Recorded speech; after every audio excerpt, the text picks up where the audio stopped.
조국혁신당 대표가 이런 말을 했습니다. 한동훈은 총선 후에 윤석열과 국민의힘에게 버림받을 것이다. 이재명과 자신은 동병상련이다. 이런 말을 했습니다. 일단 한동훈이 총선 후에 윤석열과 국민의힘에 버림받는 거, 이거는 예정된 수순이고요. 지금 이 시점에서 매우 좋은 워딩이라고 생각을 합니다. 실제로 한동훈이 이거 될 것이 확실할 뿐더러, 그리고 지금은 국민의힘의 간판이라 할 수 있는 한동훈의 힘을 마구마구 뺄 때입니다. 어디 가서 공약해봐야, 야, 너 저기 뭐 총선 끝나면 넌 아웃될 텐데 네가 무슨 공약을 하니? 이렇게 나와야 된다고요.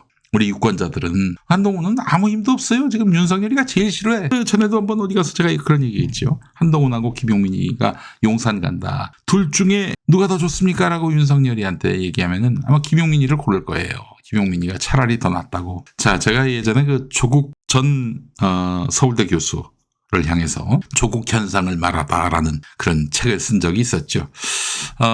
그때는 이제 사실 저 책을 내려고 하다 보니까 팔릴 만한 그런 소재로 조국 교수가 있어서 제가 조국 교수에 관한 책을 썼었는데, 조국 책의 저자인 제가 조국 혁신당의 파괴력을 사실 과소평가한 측면이 있습니다. 여러분, 제가 지금 하는 얘기는 조국 혁신당을 띄우려고 하는 얘기가 아닙니다. 잘 들어보세요. 더불어민주연합에도 매우 도움이 될 평론이다. 저는 조국 혁신당이 깃발을 들고 나왔을 때 지금 민주당 지지자 중에서 조국 전 장관을 좋아하거나 불쌍하다고 여기는 분들 중에 일부가 조국 혁신당의 당원으로 함께할 것이다, 이렇게 예측을 했습니다. 그래서 민주당의 표를 갈라먹는 것 아닌가 염려를 많이 했습니다. 그렇지 않아도 윤석열 타도 전선에는 모두가 하나여야 하는데 둘로 셋으로 나뉘는 것이 너무나 걱정이 됐어요. 그래서 이제 저는 조국 혁신당의 그 멤버들을 민주당이 좀 포용하면 어떻겠는가 그런 생각도 해봤는데,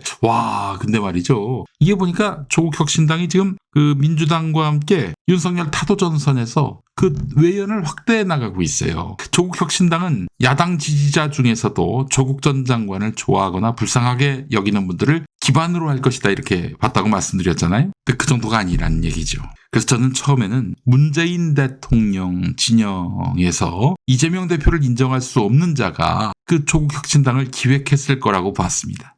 기획을 안 했다.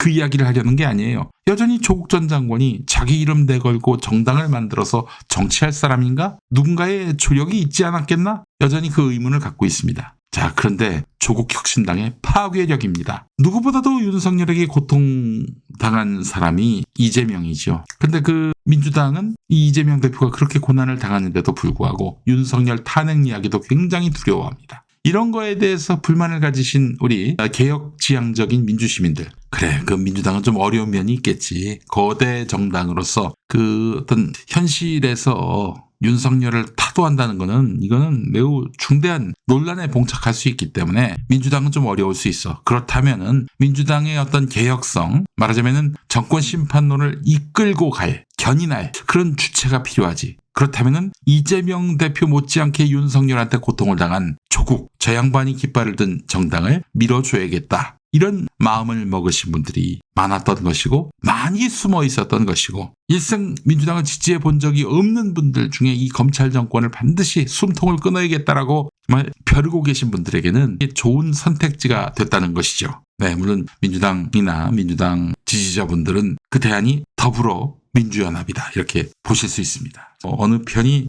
더 옳다, 이런 얘기를 지금 하려는 게 아니라, 사실 근데 조국 대표의 그 조국 혁신당은 낸 후보 모두를 당선시켜야 원내 교섭단체가 될 수 있습니다. 그 20명의 후보를 냈잖아요. 20명이 다 당선됐다고 칩시다. 그렇게 되기는 어렵겠지만은 이래서는 단독 국회 소집도 할 수가 없습니다. 그래서 이제 조국 혁신당의 운명은 이 민주당의 보완제 정도가 되지 않을까 싶은데, 2016년까지 정의당이 했던 목, 2020년에는 열린민주당이 했던 목, 2024년에는 조국 혁신당이 그 몫을 할 수 있지 않을까, 이렇게 기대하시는 분들이 또 있는 것입니다. 자, 여러분, 조국혁신당이 지금 비례대표 정당 순위에서 1위 하는 조사도 나왔어요. 여론조사 꽃에서 하는 조사인데 저는 여론조사 꽃이 가장 정확하다고 봅니다. 이 여론조사의 특징이 샘플도 많지만 돈도 많이 들어가지만 무엇보다도 저녁에 조사한다는 것이죠. 낮에 조사하면은 민주당 지지자들이 전화를 받기가 힘들어요. 근데 저녁에 하니까 좀 밤에 이런 전화가 오는 것을 성가시하는 분들도 있겠지만 어쨌든 민주당 지지층인 경우가 많은 젊은 생산직 노동자들,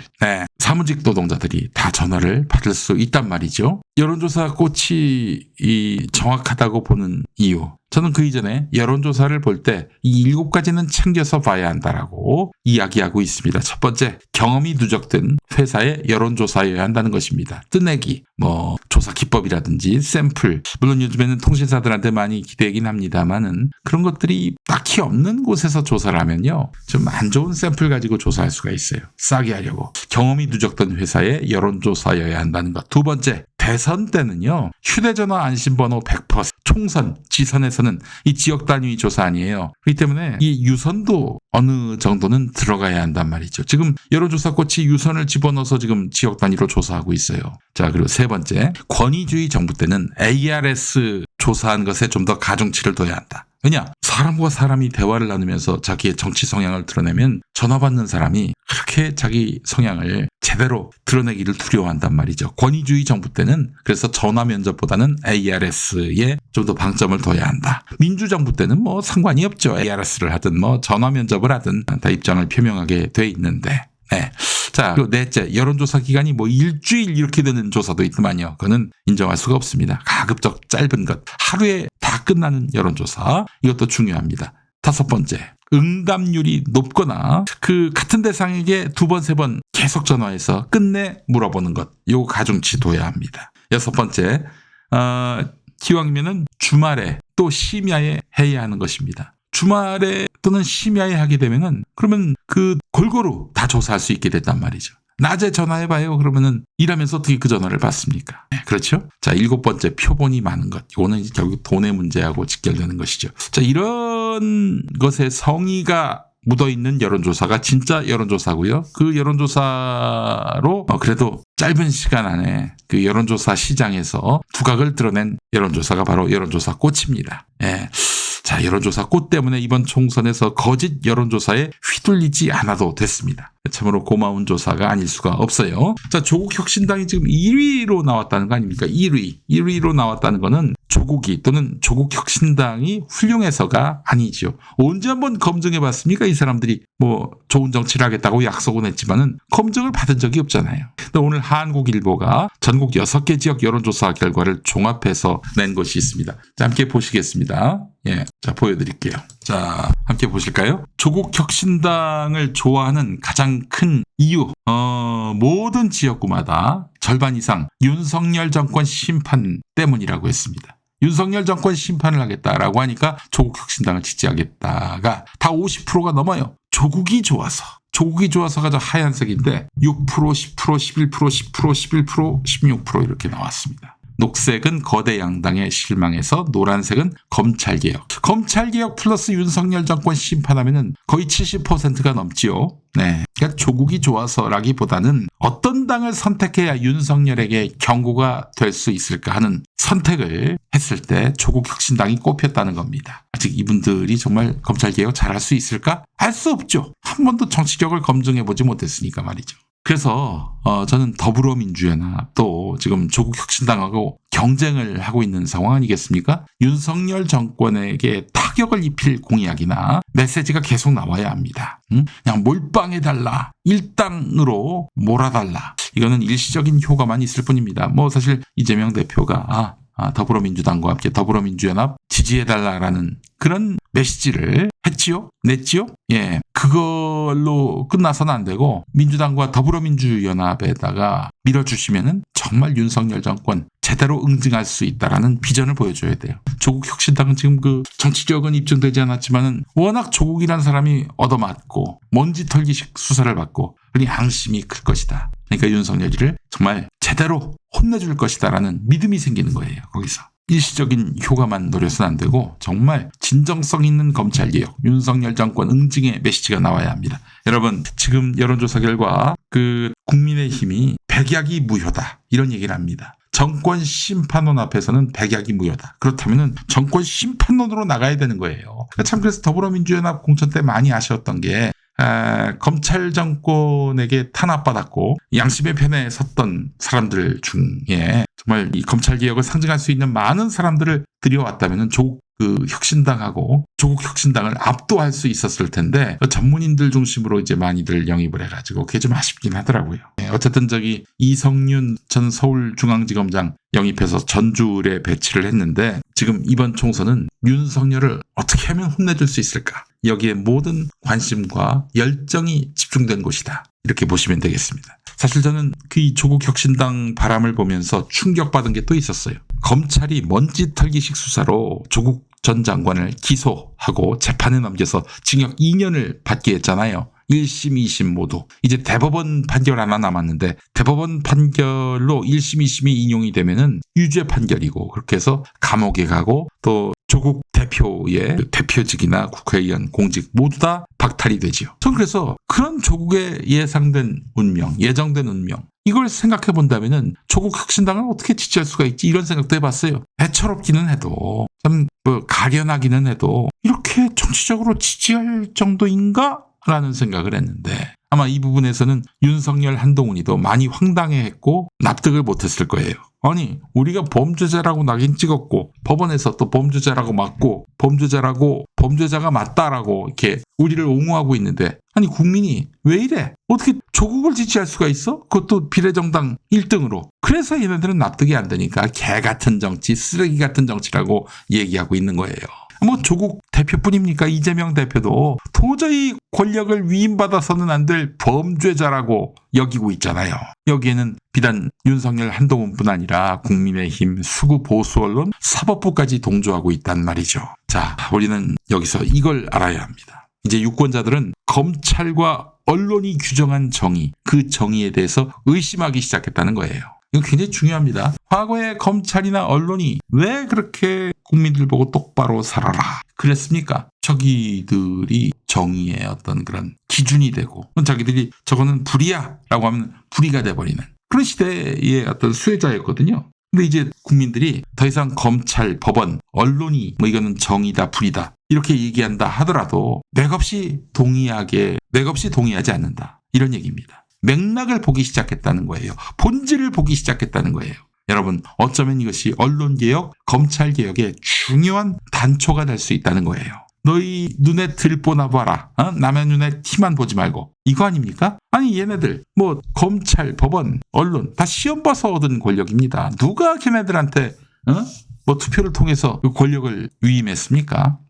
시험 봐서 얻은 권력 아닙니까? 그래서 계속 자기들은 그 권력을 기득권으로 만들고 그렇게 해서 자기들의 잘못은 감추고 남의 잘못은 키우고 이게 조국 사태를 통해서 명징하게 드러났단 말이에요.